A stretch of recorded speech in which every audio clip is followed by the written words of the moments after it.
Bismillahirrahmanirrahim. Assalamualaikum warahmatullahi wabarakatuh.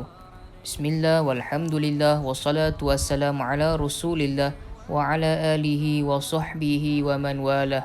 Alhamdulillah, pertamanya bersyukur kepada Allah Subhanahu wa taala pada hari ini diberikan kesempatan kepada kita untuk kita meneruskan sesi pembelajaran secara dalam talian bagi kelas Kafa. Alhamdulillah. Baik, pada hari ini kita akan belajar mengenai dhamair ataupun dhamir.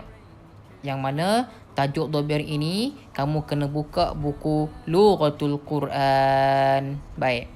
Jadi pada hari ini kita akan belajar tajuk dhamir. Baik. Pertama, apa yang kita nak tengok ialah kita nak bezakan di antara sebutan bagi muzakkar iaitu lelaki dan juga muannas iaitu bagi perempuan. Kerana berbeza di antara kedua-duanya kalau kita nak panggil seseorang itu dalam baik, pertamanya kita nak tengok kepada seorang lelaki dan juga seorang perempuan, iaitu dia lelaki dan dia perempuan. Kalau lelaki untuk seorang, kita kena panggil huwa Muhammad. Sebagai contoh, huwa Muhammad iaitu dia Muhammad. Dia itu, huwa itu adalah penggunaan bagi lelaki. Baik, macam mana pula untuk panggilan bagi perempuan? Adakah kita boleh menggunakan perkataan huwa juga? Jawapan dia tidak. Kerana kalau untuk perempuan kita akan gunakan perkataan hiya Fatimah. Sebagai contohnya tadi, huwa Muhammad, dia Muhammad. Untuk seorang ya, ini untuk seorang. Dua orang saat lagi kita akan masuk. Okey, untuk seorang, kalau kita nak panggil kepada dia seorang lelaki ataupun nak panggil dia, kita akan gunakan perkataan huwa. Tapi kalau dia itu perempuan, orang itu perempuan, kita tak boleh guna perkataan huwa dah. Kita kena gunakan perkataan hiya. Contoh nama dia apa dia? Hiya Fatimah, hiya Khadijah, hiya Siti Fatimah. Sebagai contohnya. Okey. Baik, selesai untuk seorang. Sekarang ni kita nak masuk pula untuk dua orang. Dua orang bagi muzakkar, dua orang bagi lelaki dan dua orang bagi muannas, iaitu dua orang bagi perempuan.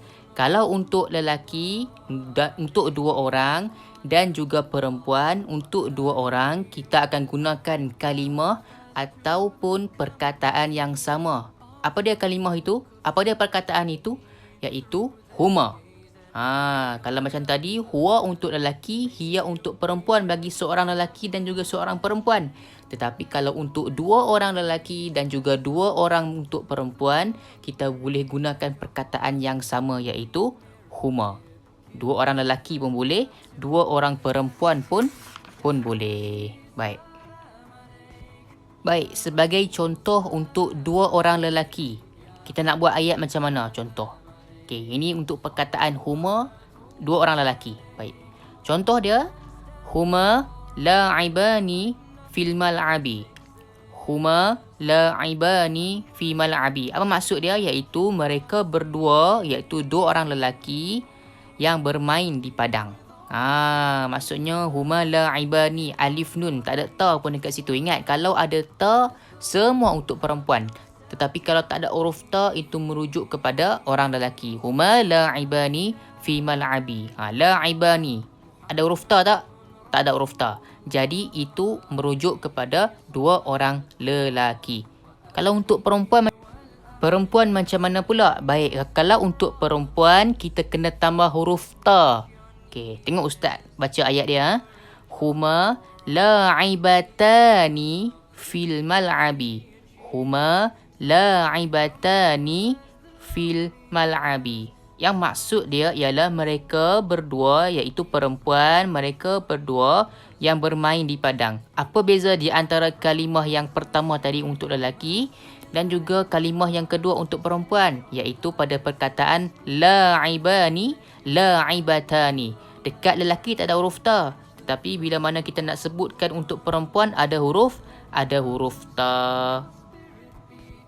Baik, yang terakhir kita nak tengok pula macam mana kita nak panggil 3 orang lelaki dan juga 3 orang perempuan. Okey, kalau macam yang pertama tadi, kalau untuk seorang lelaki kita akan gunakan perkataan huwa. Kalau seorang perempuan kita akan gunakan perkataan hiya. Kalau untuk 2 orang lelaki dan juga 2 orang perempuan, kita boleh gunakan perkataan yang sama iaitu huma. Dan yang ketiga, kalau kita nak panggil 3 orang lelaki, kita kena gunakan perkataan hum. Okey, lelaki gunakan perkataan hum, dan yang kalau nak panggil 3 orang perempuan, kita kena gunakan perkataan hunna. Hum 3 orang lelaki, hunna 3 orang perempuan. Hum 3 orang lelaki, hunna 3 orang perempuan. Baik, contoh macam mana kita nak buat ayat menggunakan perkataan hum, iaitu 3 orang lelaki. Baik, contoh Ustaz bagi dekat sini. Hum muallimuna mujtahiduna. Hum muallimuna mujtahiduna. Maksudnya apa dia? Mereka semua 3 orang guru yang rajin. Tu maksud dia. Mereka semua guru lelaki yang rajin. Itu maksud dia. Merujuk kepada 3 orang lelaki. Kalau untuk perempuan pula Ustaz macam mana? Baik, kalau untuk perempuan, ingat bila mana kita nak buat ayat untuk perempuan, kita kena letakkan huruf ta. Okey, baik. Kalau 3 orang tadi untuk perempuan kita akan gunakan perkataan hunna kan? Baik.